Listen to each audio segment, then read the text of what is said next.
ধর্ম নিয়ে ব্যবসা করলেই আমি সেখানে ধরে বসবো। আমি কোনোভাবে আমার দুঃস্বপ্নেও আমি কল্পনা করি না এই দেশটা একটা ধর্মভিত্তিক রাষ্ট্র হবে। বরাবরই ইসলাম বিরোধী বক্তব্য দিয়েছেন ব্যারিস্টার নিঝুম মজুমদার ওরফে হার্পিক মজুমদার। তাকে কেন হার্পিক মজুমদার বলা হয় সেই বিষয়টি জানার আগে জেনে আসা যাক তিনি কী কারণে ইসলামের বিপক্ষে অবস্থান নিয়ে একটি সেকুলার রাষ্ট্র ব্যবস্থার পক্ষে। আমি খুবই রিজনেবল একটা সেকুলার কান্ট্রি রিপ্রেজেন্ট করতে চাই, যে প্রত্যেকটা ধর্ম প্রত্যেকটা বর্ণের মানুষ আসলে পাশাপাশি এখানে থাকবেন। ধর্মনিরপেক্ষবাদ এই নাস্তিকের চাওয়া ৯৭% মুসলিম দেশেও একজন নারী চাইলেই যেন অর্ধ উলঙ্গ হয়ে চলতে পারেন, সমকামিতায় যেন কোনো বাধা না থাকে। কারো যদি সেক্সুয়াল ওরিয়েন্টেশন ডিফারেন্ট হয় সেও থাকবেন, যে যেই জামা কাপড় পরুক, যেটা আইনের মধ্যে থাকে। কারো ইচ্ছা হলে বোরকা পরবে, কারো ইচ্ছা হলে স্লিভলেস জামা পরবে, হাফ প্যান্ট পরবে, ফুল প্যান্ট পরবে। আলেমদের নিয়ে সমালোচনায় থাকা নিঝুম মজুমদার একজন নাস্তিক হলেও তার প্রতিপক্ষ হলো শুধুই ইসলাম ধর্ম। এখানে তো শুধু যারা হুজুররা ধর্মের বাণী ছড়ায় যে তা না, মামুনুল হক একটা পলিটিক্যাল পার্সোনাল অ্যাজ ওয়েল, তারপর হচ্ছে আব্বাসী, তারা তো তাদের পলিটিক্যাল এজেন্ডা। জীবন থাকতে বাংলাদেশকে ইসলামী রাষ্ট্রে পরিণত করতে দেবেন না বলেও মন্তব্য করেন তিনি। আমি আমার সমস্ত লড়াই করব ইসলামী যাতে রাষ্ট্র না হয় সেটার বিরুদ্ধে। আমি কোনোভাবে আমার দুঃস্বপ্নেও আমি কল্পনা করি না এই দেশটা একটা ধর্মভিত্তিক রাষ্ট্র হবে। ইসলামের বিরুদ্ধে লড়াই করে জীবন দিতে যাওয়া ব্লগার নিঝুম মজুমদার একবার প্রেমে ব্যর্থ হয়ে হার্পিক খেয়ে আত্মহত্যা করতে চেয়েছিলেন। এই ঘটনার পর থেকেই তাকে হার্পিক মজুমদার বলা হয়। আমি মারা যেতে চাই। কেন নিঝুম এগুলা বারবার কেন বলতেছো? কেন করতে চাই? আমি তোর জন্য মারা যেতে চাই। আমি কি দোষ করছি যে আমার জন্য মারা যেতে চাই? আমি তোকে ভালোবাসা বাঁধাতে চাই, তো তীব্র ভালোবাসা নিয়ে কেউ মারা যেতে পারে না। জানা গেছে তার এই প্রেমালাপ ছিল আইরিশ বাঙালি এক মডেলের সঙ্গে। লন্ডন প্রবাসী নিঝুম মজুমদার বরাবরই সমালোচনায় ছিলেন পরকীয়া, ইসলাম বিদ্বেষী কর্মকাণ্ডে। শুধু ইসলাম বিদ্বেষী নয়, জুলাই আগস্ট গণ অভ্যুত্থানেও ছাত্র সমাজের বিপক্ষে অবস্থান নেন তিনি। গত সপ্তাহে অন্তর্বর্তী সরকারের প্রধান উপদেষ্টা ডক্টর মোহাম্মদ ইউনূস সহ ৬২ জনের বিরুদ্ধে আন্তর্জাতিক আদালতে গণহত্যা ও মানবতা বিরোধী অপরাধের অভিযোগ করেছেন এই নিঝুম মজুমদার। নিঝুম মজুমদার না হার্পিক মজুমদার নামক এক কুলাঙ্গার ৬২ জনের নামে আন্তর্জাতিক আদালতে মামলা করেছে।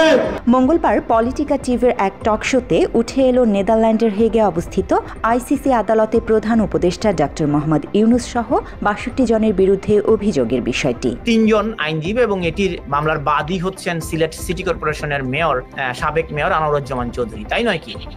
উনি এখনো মেয়র আছেন। কেন এই অভিযোগ দায়ের করেছেন তার ব্যাখ্যা দিয়ে মজুমদার দাবি করেন, বাংলাদেশের সংবিধানে অন্তর্বর্তী সরকার বলে কিছু নেই। এটা একদম সংবিধান অনুযায়ী, বাংলাদেশের সংবিধানে ইন্টারিম গভর্নমেন্ট বলে কিছু। গণমাধ্যম কর্মী হিসেবে আমি সাবেক মেয়রই বলছি, এটা আপনার বক্তব্য। তার মতে একদল সন্ত্রাসী খুন হত্যা চালিয়ে বাংলাদেশ থেকে শেখ হাসিনাকে তাড়িয়ে দিয়েছে।